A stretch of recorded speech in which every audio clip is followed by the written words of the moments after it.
வானுயர வையம் உயர வாழ்வாங்கு வாழ்பவனே எம்பெருமானே நீவீர் வாழிய வாழிய என வாழ்த்தி இனிமையான மாலை வேளையிலே சிறப்பான ஒரு மேடையிலே அருமையான முப்பெரும் விழாவில் சிறப்பான வாய்ப்பினை வழங்கிய அனைவருக்கும் முதற்கண் வணக்கங்களை தெரிவித்துக் கொள்கிறேன். நமது ஸ்ரீகிருஷ்ணா கலை மற்றும் விளையாட்டு மன்றத்தின் 27வது ஆண்டு விழா, நமது பாரத தேசத்தின் 79வது சுதந்திர தின விழா மற்றும் நமது அதங்கோட்டு ஆசானுடைய ஆண்டு விழா ஆகிய முப்பெரும் விழாவிலே மூணு விஷயத்தை பற்றி தான் நான் இன்னைக்கு உங்கள்கிட்ட அப்படி பகிர்ந்துக்கலான் இருக்கேன். ஃபர்ஸ்ட்னா அதங்கோடு, அப்புறம் கிளப், நம்ம ஸ்ரீகிருஷ்ணா கிளப், அப்புறம் பாத்தீங்கன்னா நம்ம பாரத தேசம். மூணாவது கண்டிப்பா நீங்க நம்ம எல்லாரும் தெரிஞ்சிருக்கக்கூடிய விஷயம் வந்து உடல் ஆரோக்கியம். மகத்தான குமரி மகிழ்ந்திருக்கும் தச்சமே அப்படின்னு சொல்லியிருக்காங்க நம்ம ஐயா வைகுண்டர். அப்படிப்பட்ட வரலாற்று சிறப்பு மிக்க ஒரு குமரியில் இருக்கக்கூடிய அதங்கோடு தான் நம்ம இருக்கக்கூடிய இந்த அதங்கோடு. தமிழின் இலக்கண நூலான தொல்காப்பியத்தை அரங்கேற்றிய அதங்கோட்டு ஆசான் ஊர் அதங்கோடு. சொர்க்கமே என்றால் அது நம்மோர போல வருமா? நம்ம அதங்கோடு தான். வரலாற்று சிறப்பு மிக்க தலங்களான அதங்கோடு மாயா கிருஷ்ண சுவாமி ஆலயம், கரச்சிவிளை ஸ்ரீகண்டன் சாஸ்திர ஆலயம், ஐயா வைகுண்ட ஆலயம் மற்றும் பல ஆலயங்கள் நம்முடைய அதங்கோட்டில் இருப்பது சிறப்பு. இயற்கை எழில்களும் கொஞ்சி இருக்கின்றன. அனைத்திற்கும் மேலாக பல துறைகளில் சிறந்து விளங்கிய பல ஆசான்கள் நிறைந்த நம்ம அதங்கோடு தமிழுக்காக பல கொடைகளை தந்து சிறப்பு செய்துள்ளது. இந்த மண்ணில் தான் தமிழ் கலைகளான களரி, சிலம்பம் போன்ற வீர விளையாட்டுகளும், சித்த மருத்துவம், ஆயுர்வேதம், வர்ம சிகிச்சை முறைகளும், ஜோதிடம், வில்லு பாட்டு, நாடகம் கொண்டு சிறப்பாக பல ஆசான்களை கொண்டு நமது ஊருக்கு பெருமை சேர்த்த மண்ணில் அதங்கோடு. இம்மண்ணில் பல சிறப்பு வாய்ந்த ஆசிரிய பெருமக்கள், உயர் அதிகாரிகள், ராணுவ படை வீரர்கள், காவல்துறை உயர் அதிகாரிகள், மருத்துவ துறையினர், விளையாட்டு துறையினர், வழக்கறிஞர்கள், நீதியரசர்கள், கட்டிடக்கலை நிபுணர்கள், மின்சாரத்துறை, பொதுப்பணித்துறை, நெடுஞ்சாலைத்துறை என பல்துறை வித்தகர்கள் நம்முடைய அதங்கோட்டில் இருக்கிறார்கள். இறையருளாலும் அனைவருடைய ஆசினாலும் அடுத்த தலைமுறையும் அதங்கோட்டுக்கானதே. இந்த நேரத்துல நம்ம அதங்கோட்டுக்கு வேண்டி நிறைய பேர் சிறப்பு செய்திருக்காங்க. எனக்கு தெரிஞ்ச ஒரு 2-3 பேரை தான் இங்க சொல்ல முடியும், ஏன்னா நேரம் கொஞ்சம் கம்மியா இருக்கு. நம்ம அதங்கோடு கிராம நிர்வாக அலுவலகம் கொண்டு வந்த எல்லாருக்கும் நான் இந்த நேரத்துல கொஞ்சம் பாராட்டு தெரிவிக்கிறேன். அடுத்ததாக அதங்கோடு புகழ் கொஞ்சம் வெளியே தெரியணும் அப்படின்னு, அது மட்டும் இல்ல அதங்கோட்டுக்காக தன்னை அர்ப்பணித்த நமது புலவர் கோவிந்தநாதன் அவர்கள். அடுத்ததாக 2010ஆம் ஆண்டு கோவையில் நடைபெற்ற உலக செம்மொழி மாநாட்டில் நம்முடைய அதங்கோட்டினுடைய பெருமையை முன்னாள் முதல்வர் டாக்டர் கலைஞர் அவருடைய தலைமையில் அதங்கோட்டினுடைய பெருமையை வெளிக்காட்டிய நமது வரிக்க வளர்ச்சியை சார்ந்த தஞ்சாவூர் தமிழ் பல்கலைக்கழகத்தில் பணியாற்றி ஓய்வு பெற்ற பேராசிரியர் முனைவர் திரு ரவீந்திரன் கந்தசாமி அவர்கள் அமெரிக்காவிலும் நம்முடைய அதங்கோட்டாசன் ஆவணப்படத்தை ஒளிபரப்பியிருக்கிறார்கள். அடுத்ததாக விளையாட்டு வீரரும் நமது ஊரை சார்ந்த தெங்கமலஞ்சியை சார்ந்த மகேஸ்வரன் அவர்கள் அதங்கோட்டிற்கு பெருமை சேர்த்திருக்கிறார்கள். அடுத்ததாக முன்னாள் பஞ்சாயத்து தலைவர் திரு சசிகுமார், ரத்த தான குழு தலைவர். ஒரு விஷயத்தை மட்டும் நான் இப்ப உங்கள்கிட்ட ஷேர் பண்ண இருக்கேன். 2015 ஆர்சிசி திருவனந்தபுரத்துல கேன்சருக்கு, பிளட் கேன்சர் ஒருத்தவங்க பிளட் கேட்டிருந்தாங்க நைட்டு 1 மணிக்கு. அப்போ சரி பக்கத்தில் உள்ள பேசியிருந்தாங்க, நம்ம ஊரில் உள்ள நிறைய பேருக்கு ட்ரை பண்ணேன். ரத்த தானம் 50, எனக்கு தெரிஞ்ச ஒரு 50 வாட்டிக்கு மேலே பண்ணியிருப்பாங்க. முன்னாள் பஞ்சாயத்து தலைவர் மதிப்புக்குரிய திரு சசிகுமார் அவர்கள் 1 மணிக்கு ஃபோன் பண்ணி சொன்னேன், சரி மக்களே நான் கொஞ்சம் நேரத்தில் ரெடி பண்ணி ஆள வந்துடுறேன். நான் உண்மையை நினச்சி பார்க்கல, ஒரு 10 பேரோட விடியாக்கால 2:30 மணிக்கு திருவனந்தபுரத்தில் வந்தாங்க. அங்கே உள்ள ஆட்கள் ஒரு வாரம் சொன்னாங்க, நிங்கட ஆட்கள் எல்லாருக்கும் சகாய்க்கணும் வரேன் இல்லை. எனக்கு ஒரு உண்மை, அது ஒரு பாராட்டுக்குரிய விஷயம். அது நிறைய நல்ல விஷயம் சொல்லியிருக்காங்க. கூடி வாழ்ந்து அது மாதிரி நம்ம ஊரில் உள்ள சுந்தரராஜ் அவர்கள், பேராசிரியர் சதானந்தன் அவர்கள் மற்றும் பலர், எனக்கு எல்லாரையும் மென்ஷன் பண்ண முடியல, மன்னிக்கவும். எல்லாரும் நம்ம அதங்கோட்டுக்கு வேண்டி அவ்வளவு நிறைய நல்ல விஷயங்கள் செய்றாங்க. கூடி வாழ்ந்தால் கோடி நன்மை. அடுத்ததாக நம்ம இளைஞர்கள் நிறைய பேர் மேரேஜ் ஆகாம இருக்க. திருமணம் என்பது சொர்க்கத்தில் நிச்சயப்படும். ஆனா நம்ம அதங்கோட்டு இளைஞர்களுடைய திருமணம் எல்லாம் ஒரு சில ஆட்களால இது மாதிரி ஆகுது. ஆனா எல்லாருக்கும் திருமணம் அந்த கஷ்டத்துல என்னன்னு தெரியும் அப்படின்ட்டு ஒவ்வொரு ஆளுங்களும் பிறந்தபடி நமக்கே கொஞ்சம் வருத்தமாகி போச்சு. சீக்கிரம் திருமணம் ஆக வாழ்த்துக்கள்.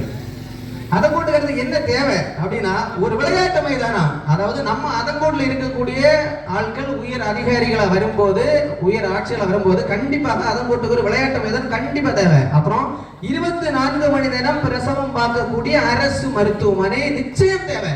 ஏன்னா 24 மணிக்கு ஒரு ஹாஸ்பிட்டல் இருக்கு. நம்ம அதங்கோட்டில் இருக்குது இல்லைன்னு நான் சொல்ல வரல. அரசு மருத்துவமனை தேவை. அப்புறம் போஸ்ட் ஆபீஸ், ஒரு சப் போஸ்ட் ஆபீஸ் கண்டிப்பா தேவை. திரும்ப பேங்க், ஒரு கவர்மெண்ட் பேங்க் நம்ம அதங்கோட்டுக்கு நிச்சயம் தேவை.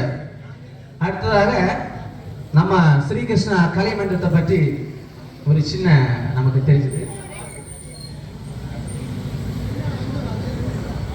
அடுத்ததாக ஒரு நிமிடம், கபடி போட்டிக்கு 3வது பரிசு பெற்ற ராஜா ஊர் அவர்கள் கால தாமதம் காரணமாக பரிசினை வாங்குவதற்காக வந்திருக்கிறார்கள். அவர்களை ஒரு நிமிடம் மேலே கேட்கிறோம்.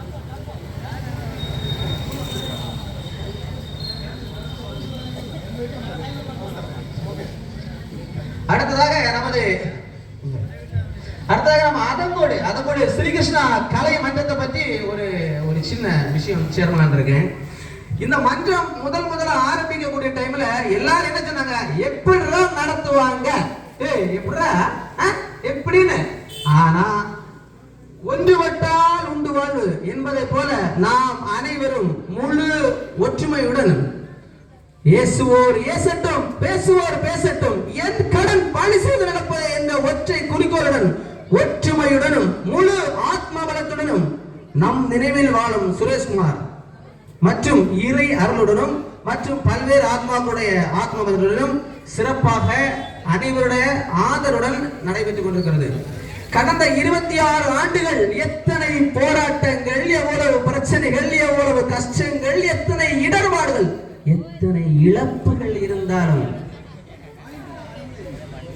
என் உடல் பொருள் ஆவியும் தமிழுக்கும் தமிழருக்கும் கொடுப்பது முறை அல்லவா அப்படின்னு சொல்ற மாதிரி சிறப்பாக எல்லாரும் ஒரு ஒற்றுமையோடு நடத்திட்டு இருக்காங்க. அதே மாதிரி வருடந்தோறும் எல்லாரும் தங்களால் இயன்ற உதவியை எந்த ஊர்ல இருந்தாலும் சரிதான் தவறாம கொடுத்துட்டு இருக்காங்க.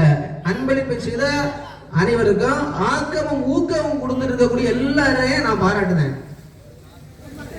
இந்த மன்றம் ஆரம்ப நேரத்தில் ஆரம்பித்த டைமில் இருந்த நிர்வாகிகளையும் இப்ப இருக்கக்கூடிய எல்லா நிர்வாகிகளையும் நான் இந்த நேரத்தில் பாராட்டுறேன். ஒன்றுபட்டால் உண்டு வாழ்வு. அடுத்த விஷயம் நம்ம பார்க்க போறதுன்னா, நம்ம பாரத தேசம் கிபி 14ஆம் நூற்றாண்டிலே வாணிபத்திற்காக நம்முடைய வெளிநாட்டினர் இந்த பாரத தேசத்தில் வந்து இங்கு இருக்கக்கூடிய அரசருடைய ஒற்றுமை இன்மை என்னும் சக்தியை பயன்படுத்தி அனைவரையும் அடிமை முறையிலே ஆட்சி செய்திருக்கிறார்கள். பல தலைவர்கள் பல்வேறு போராட்டங்களை நடத்தி தன்னுடைய உயிரையும் துச்சமென மதித்ததால் நமது பாரத தேசம் சுதந்திரம் பெற்றது. சும்மாவா வந்தது இந்த சுதந்திரம் என்பது? சும்மாவா? சுதந்திரம் நமக்கு சும்மா கிடைக்கல. அவ்வளவு கஷ்டப்பட்டு கண்ணீர் வடிச்சு உயிர் தானங்களை செய்து வீர மரணம் அடைஞ்சதுனால நமக்கு கிடைச்ச சுதந்திரம். இந்த பாரத சுதந்திரம் பெற்ற பாரத நாட்டை முன்னாள் முதலமைச்சர், முன்னாள் பிரதமர்களான நேரு அவர்கள், இந்திரா காந்தி அவர்கள், ராஜீவ் காந்தி அவர்கள், பொருளாதார மேதையான மன்மோகன் சிங் அவர்கள் மற்றும் நமது தற்போதைய பாரத பிரதமர் நரேந்திர தாஸ் தாமோதர மோடி அவர்கள் சிறப்பாக நடத்திக் கொண்டிருக்கிறார்கள். நமது பாரதம் பல்துறைகளில் மகத்தான சாதனைகளை படைத்துக் கொண்டிருக்கிறது. அதுக்கு ஒரு சின்ன உதாரணம் தான் இப்ப தற்சமயம் நடந்து முடிஞ்ச சிந்தூர். எங்கிட்ட மோதாதே நான் ராஜாதி ராஜனடா, வம்புக்கு எழுக்காதே நான் வீரனடா அப்படின்னு சொல்லக்கூடிய லெவல்ல நம்முடைய பாரத நாட்டை கண்ணும் கருத்துமா காப்பாற்றி கொண்டிருக்கக்கூடிய நம்முடைய பாரத நாட்டின் எல்லை சாமிகளான ராணுவ வீரர்கள் சிறப்பா பணியாற்றி நமது பாரத நாட்டை சிறப்பா காப்பாத்தினாங்க. அவர்களுக்கு இந்த நேரத்துல நான் வந்து வீர வணக்கம் சொல்றேன். ஒரே ஒரு விஷயம், எல்லாரும் எழுப்பின நம்ம பாரத நாட்டை காப்பாற்றிய ராணுவ வீரர்களுக்கு பாரத் மாதா கி, பாரத் மாதா கி, பாரத் மாதா கி. பாரத நாடு பழம் பெரும் நாடு, நீர் அதன் புதல்வர் நினைவகற்றாதீர். இதுவரை பேசினா கூட நீங்க கவனிக்கலன்னா கூட நான் சத்தியமா சரி ஓகே ஆட்கள் மறந்துருப்பான்னு நினைச்சேன். இனி உள்ள விஷயத்தை தயவு செய்து கொஞ்சமாவது கவனிச்சிருங்க. ஏன்னா உடல் ஆரோக்கியத்தை பற்றி நான் பேச போறேன். உடலில் உறுதி உடையவரே உலகில் இன்பம் உடையவராம். ஒரு மனுஷன் உடலாலும் மனதாலும் ஆரோக்கியமாக இருந்தா மட்டும்தான் நல்ல ஆரோக்கியமா நினைச்சுக்கலாம். மாறி வரும் காலச்சூழலுக்கு ஏற்ப பல நோய்களும் அதற்கான மருந்துகளும் கண்டுபிடித்து மருத்துவ துறையானது பல்வேறு சாதனைகளை புரிந்து வருகிறது. நோயின்றி வாழணும் அப்படின்னா சிறந்த காய்கறிகள், பழங்கள், அளவான உப்பு, சிறப்பான பழக்க வழக்கங்கள், நேர்த்தியான சாப்பாடு, நேர்த்தியான உடற்பயிற்சி, நிம்மதியான தூக்கம்.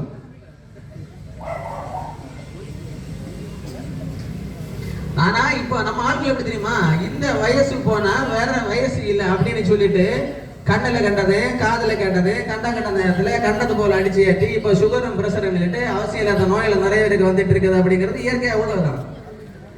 பைக் எடுத்துன்னு சொன்னா நம்ம ஆளுகள் வந்து 100ல போகணும், ஆனா பின்னாடி 108 வர நம்ம ஆளுகளை தெரியாது. தயவு செய்து ஹெல்மெட் போட்டுருவாங்க. Very safety is very important. 5 நிமிஷம் தயவு செய்து ஆரோக்கியத்தை வேண்டி ஒதுக்குங்க. இல்ல ஆயுசு மொத்தத்துக்கு நம்ம எல்லாரும், நான் என்னையும் கூட சேர்த்து சொல்றேன், ஆரோக்கியத்துக்கு பின்னாடி நம்ம ஓட வேண்டியிருக்கோம். நோயற்ற வாழ்வுதான் குறைவற்ற செல்வம். லைஃப் இஸ் வெரி ஷார்ட் நண்பா, ஆல்வேஸ் பி ஹாப்பி. இதுவரையிலும் சிறந்த முறையிலே ஒரு நல்ல ஒரு வாய்ப்பினை வழங்கி உங்கள் அனைவருக்கும் சிறப்பான ஒரு நன்றியை கூறிக்கொண்டு, எல்லோரும் நலமாக வாழ, எல்லோரும் வளமாக வாழ, ஒருவரும் நோயின்றி வாழ, எல்லோருக்கும் மங்களம் உண்டாவன கூறி அனைவருக்கும் அனைவருடைய பிரார்த்தனைகளும் இறைவனை கேட்டு எல்லாருக்கும் எல்லாம் கிடைக்க இந்த நேரத்தில் இறைவனை பிரார்த்தித்துக் கொண்டு திறமையான முறையிலே அருமையான வாய்ப்பினை வழங்கிய உங்கள் அனைவருக்கும் எனது நெஞ்சார்ந்த நன்றினை மனமாற உறுத்தாக்கி விடைபெறுகிறேன். நன்றி, வணக்கம். பாரத் மாதா கி.